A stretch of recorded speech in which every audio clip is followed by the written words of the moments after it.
In the year 732, the fate of Europe hung in the balance on the battlefield near Tours in present-day France.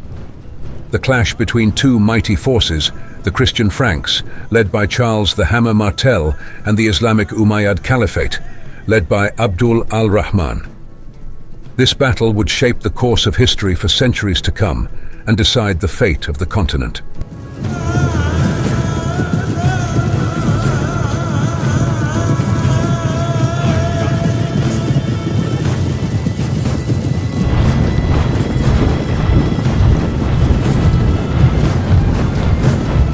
As the sun rose over the rolling hills of Tours, the two armies faced each other, each side brimming with determination and resolve.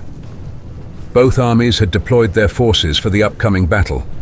The Umayyad army consisted primarily of cavalry, including Arab horsemen and Berber tribesmen, renowned for their speed and mobility.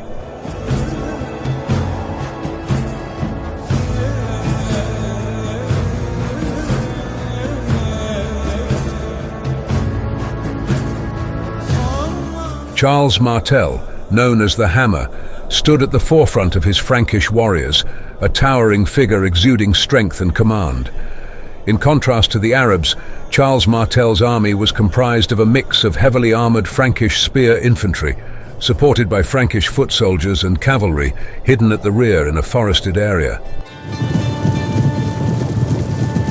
The clash began with a deafening roar as Umayyad cavalry, mounted upon swift Arab steeds, thundered towards the Frankish lines with unmatched speed and precision, their battle cries echoing across the fields.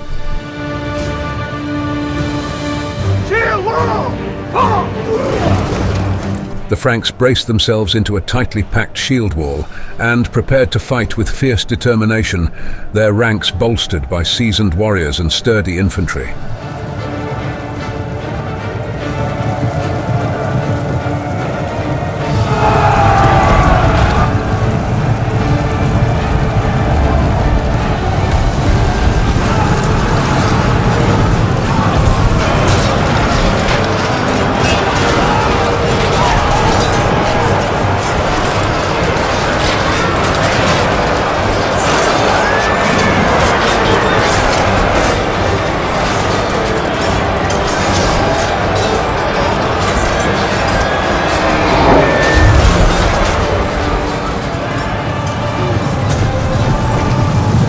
The Franks were successful in pushing back the initial charges of the Arab cavalry, though the Umayyad forces continued to launch repeated charges against the Frankish lines. Despite facing fierce assaults from the Muslim cavalry, the Frankish infantry held their ground, forming a solid shield wall that proved impervious to the enemy's attacks. The Arab infantry was then sent forward.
The battle raged on with relentless intensity.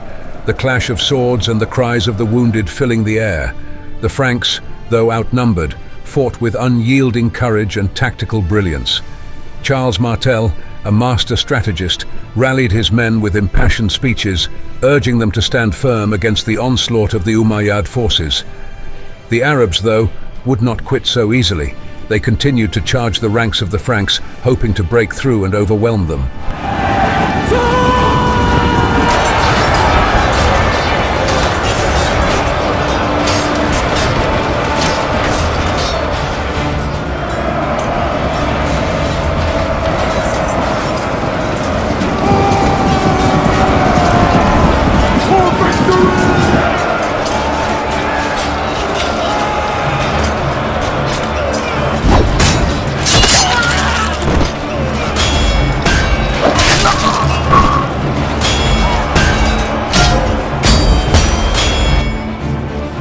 Despite their valiant efforts, the Franks found themselves pushed to the brink, and just as the battle was swaying in favor of the Arabs, the rest of the Umayyad cavalry began advancing forward.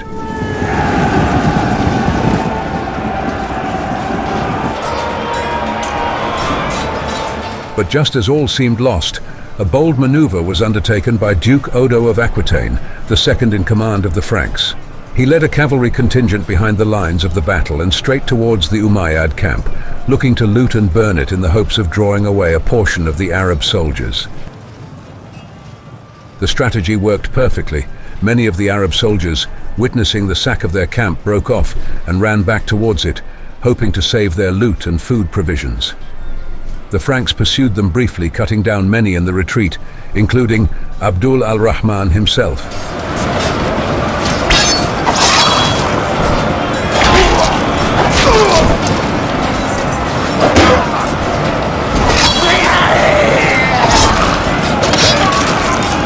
The Umayyad forces were in full retreat.